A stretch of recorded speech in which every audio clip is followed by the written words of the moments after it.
Hello po mga kapatid, muli isang pinagpalang umaga na naman sa inyong lahat mga kapatid. Tayo po ay mag-aaral na naman, makikinig, magbabasa ng salita ng ating Diyos. Pero kagaya ng palagi nating ginagawa, tayo po ay mananalangin muna. Magsiyo po tayo. Yes Lord, Father God in heaven, aming Diyos na makapangyarihan sa lahat. Pinupuri ka namin, pinasasalamatan, sinasamba ka namin.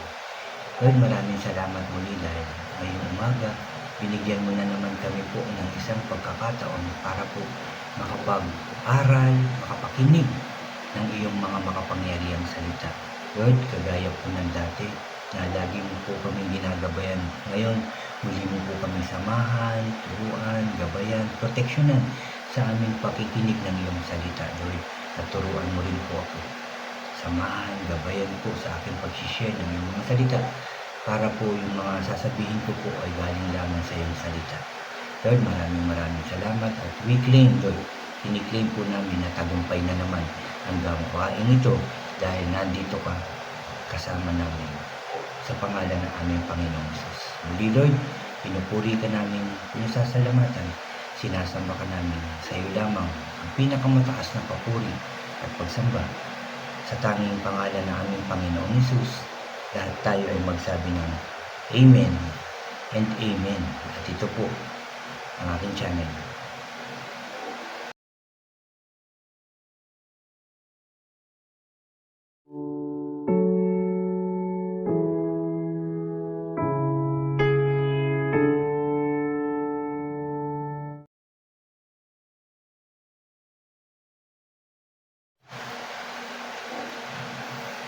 Yan, muli isang pinagpalang umaga pong muli sa inyong lahat mga kapatid.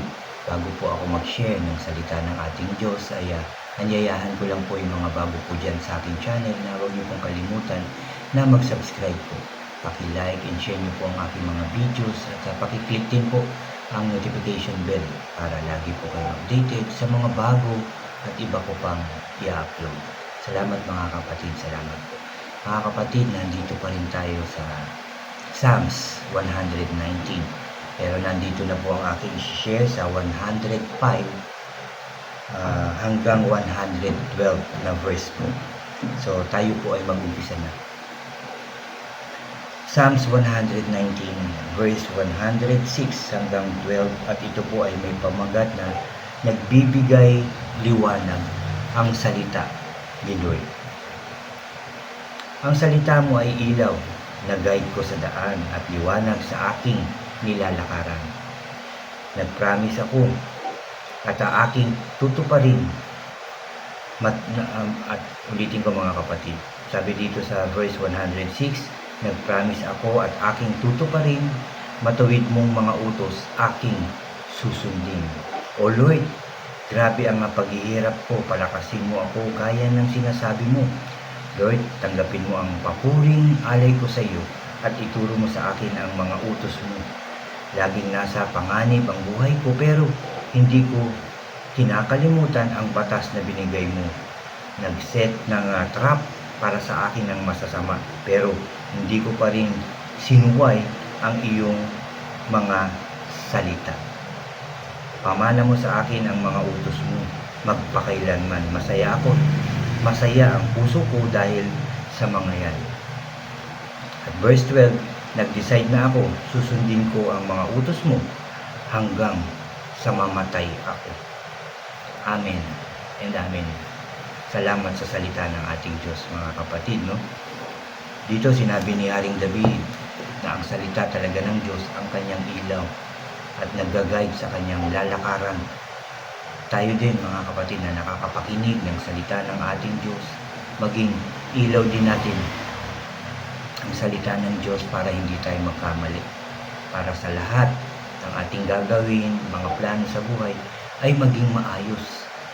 Sabi nga, para hindi tayo madapa, hindi tayo lumubog sa kasalanan, kailangan natin tuparin ang salita ng ating Diyos. Dalhin natin ito araw-araw. Ito ang gamitin natin pag may mga suliranin tayo, kagaya ni Haring David. Maraming nagbabanta, sinabi niya, gumagawa pa ng trap Pero hindi pa rin niya nakakalimutan ang salita ng Diyos. Tutuparin pa rin niya ang mga utos at tuntunin ng ating Diyos. Nawa, ganyan din tayo mga kapatid. Sabi pa nga niya sa verse 9, laging nasa panganib ang buhay ko, pero hindi ko kinakalimutan ang batas na binigay mo. Sabi pa nga sa 11 verse 111, pamana mo sa akin ang mga utos mo magpakailanman. Masaya ang puso ko dahil sa mga yan. Maging masaya tayo sa salita ng ating Diyos. Masaya tayong tuparin ang salita ng ating Diyos. Para sa atin yun. Bigay ng Diyos ang kanyang salita para sa atin. Para sa kaligtasan natin. Para sa kaayusan natin. Ng buhay natin. Para sa kapayapaan. Para sa kasaganahan. Lahat magagawa natin, lahat mangyayari sa ating buhay yung magaganda na pangako ng Diyos kung susundin natin ang salita ng ating Diyos, ang utos at tuntunin ng ating Diyos.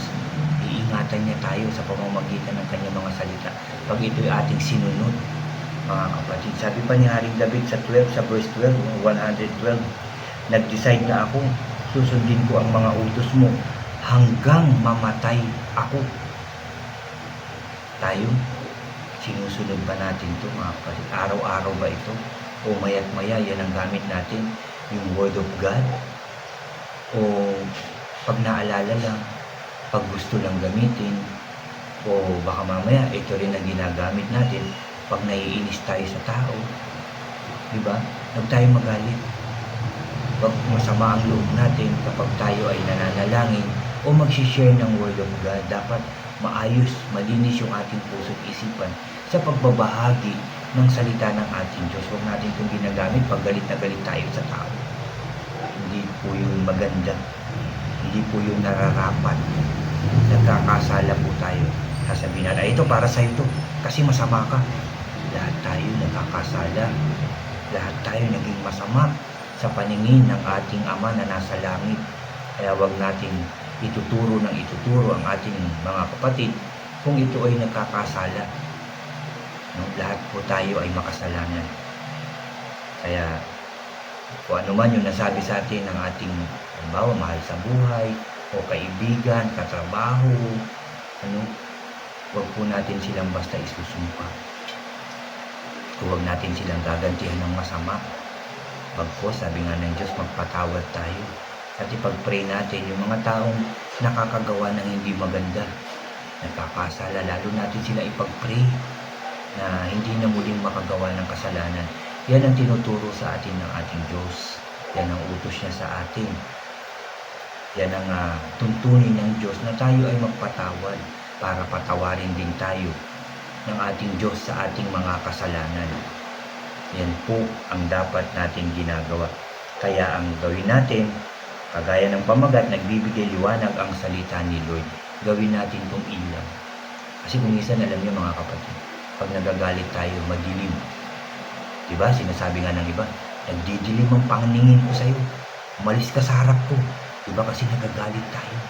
At alam niyo ba, sa tuwing tayo ay magagalit, binubuyo tayo ng kalaban. Sige, magalit ka pa. Sige, murahin mo yan. Sige, saktan mo yan. Pagsalitaan mo na hindi maganda. Yan po ang pambubuyo niya sa atin. Kaya nagdidilim talaga tayo. Pero kung may Word of God ka sa iyong puso, sa iyong isipan, sa iyong buhay, hindi magdidilim, laging maliwanag yan. Kasi papasok lang, nagagalit ka, sige, patatawarin kita. Kasamaan loob mo eh. I pray, mawala na yan kagad. Alisin ni Lord yung galit mo, yung inis mo. Ganun kagad tayo mga kapatid. Kahit sa puso lang, habang nagsasalita ng hindi maganda ang isang tao sa atin, ipag-pray po, i-rebuke natin. Tapos ipag-pray natin siya. Yan yung dapat natin gawin. At kahit umalis na yan, pag-pray mo pa rin. Babaguhin niya ng Diyos, kagaya ng pagbabago ng Diyos sa iyo, sa akin at sa ating lahat. Tayong mga tumanggap na sa ating Panginoong Hesus, tayong mga nagbalik loob na sa ating Diyos, kasama natin ang Diyos. Armas natin ang Word of God. Yan ang gagamitin natin pang-araw-araw ng ating pamumuhay sa pakikipagbaka natin, pakikipaglaban natin dito sa mundo ito. Salita ng Diyos ang ating sandata. Yan ang ating armas, yan ang ating shield, yan ang ating helmet. Diba? Ang salita ng ating Diyos. Yan ang tinuturo sa atin ng Diyos ngayon. No? Ang salita mo ay ilaw na nag-guide sa daan at liwanag sa aking nilalakaran. Diba? Yun talagang dapat natin gawin, mga kapatid. Kagaya ni Haring David, gayahin natin ito. Hanggang mamatay, sabi niya. Nag-decide na ako, susundin ko ang mga utos mo hanggang sa mamatay ako. Yan ang dapat natin gawin. Sundin natin ito. Sundin natin. Talagang ipag-pray natin, Lord, tulungan mo kung masunod ko ito. Ang iyong mga salita, Lord. Bigyan mo po ako ng karunungan, kaalaman, Lord. Para tama lahat po yung gagawin ko. Hindi ako magkamali. Samahan mo po ako. Ganyan natin ipanalangin. Samahan mo po ako, pati yung aking mga mahal sa buhay. Mga kapatid sa pananampalataya, para po maging maayos, tama, tapat yung aming mga gagawin at yung aming pagsunod sa iyong mga salita. Ganyan po ang ating sasabihin. Meditate tayo, basa tayo ng basa. Meron tayong nararanasang hindi maganda, personally, nararamdaman, hindi maganda. Mag-pray, tapos magpasa ng Word of God, tapos pray uli. Yan po yung dapat natin gawin. Dahil nandyan palagi ang nahandang sumagot, tumugon ng ating Diyos. Basta galing sa puso yung ating paglapit sa Kanya. Hindi niya tayo pababayaan, ni iiwanan. Dahil yan naman talaga ang pangako ng Diyos sa mga taong tumutupad, sumusunod sa Kanya. Yan po talaga. Pangako yan ng Diyos sa atin. Kaya wala tayong ibang dapat gawin hanggat nabubuhay. Susunod tayo sa ating Diyos. Pagmamahalan, magpapatawaran, magpapakumbaba, at tutulong tayo sa ating kapwa na kahit na tayo pa ang nangangailangan. Kasi si Lord na bahala. Siya magre-reward sa atin. At yan po yung aking sharing ngayon dito nga po sa Psalms 119 verse 105 po hanggang 112. Pwede niyo po yan balikan ulit. Basahin niyo po ulit. Salamat sa salita ng ating Diyos at salamat sa inyong pakikinig, mga kapatid. Sa buhay natin ang salita ng Diyos habang tayo ay namubuhay. Yan ang magagamit natin. Yan din ang daladala natin sa pagharap natin sa ating Ama na nasa langit. Tayo po ay muling mananalangin. Pagpapasalamat natin ang pagbabasa, pag-aaral at pakikinig natin ng salita ng Diyos. Dahil yan ay dapat natin ipagpasalamat dahil ang Diyos ang nagbigay ng pagkakataong ito sa atin lahat. Magsiyo po tayo. Yes, Lord Father God in heaven, muli ka namin pinupuri at pinasasalamatan. Tunay na napakabuti mo sa aming lahat. Lalong-lalo na sa mga taong gusto kang makilala, sa mga taong talagang gustong magbalik loob sa iyo at ito'y ginawa. Lord, alam ko po na lagi mo po kami nakikita sa aming mga ginagawa. Alam mo, nilalaman ng aming puso't isipan, Lord, na gusto naming makasunod sa iyo. Gusto naming tuparin ang iyong mga salita. Gusto naming gawin ang iyong mga tuntunin. Sa tulong mo, O Diyos, sa tulong ng banal na Espiritu na kaloob mo sa amin, Lord, gagawin namin ito. Lord, wag mo kaming pababayaan. Sa lahat ng oras, every minute ng aming buhay, Lord, gabayan, proteksyonan niyo po kami lahat. Sa pangalan ng aming Panginoong Hesus, Lord, tiniklaim namin ito na ito'y magaganap sa aming mga buhay. Salamat po, Lord. Salamat sa iyong salita. Salamat sa pag-aaral na ito. Salamat sa gawain ito dahil we believe, tagumpay na naman ito. At salamat, Lord, dahil napakarami na naman namin natutunan at dadalin saan man kami pupunta. Bit-bit namin ang iyong salita. In Jesus' name. At masalamat din, Lord God, sa pagpapala na ipinagkakaloob mo sa lahat ng taong naniniwala sa iyo, sa lahat ng taong nagtitiwala sa iyo, Lord. Alam kong pagpapalain mo po kami lahat. Ibibigay, Lord, yung aming pangangailangan po. Proteksyonan mo po kami in and out ng aming bahay, ng mga nagtatrabaho, saan man sila nandun, Lord. I pray, wag mo po silang pababayaan. At sa lahat ng may nararanasan ngayon, sakit at karamdaman, sa pangalan ng Panginoong Hesus, pagalingin mo po sila. Dahil ikaw ay Diyos na manggagamot, Lord. Lahat ng klase kaya mo pagalingin. dahil pinagtagumpayan na to ng aming Panginoong Hesus nang ipako siya sa krus at siya'y muling nabuhay. Pinagaling mo na, Lord, ang lahat ng may sakit at karamdaman dahil I believe sila po ay naniniwala na pinagaling mo na po sila. Salamat po. At sa mga taong, Lord, na walang trabaho, pagkalooban mo po sila ng trabaho. Lord, yung mga taong nagugutom, naghihirap ang buhay, huwag mo po silang pabayaan. Tulungan mo po sila, Father God.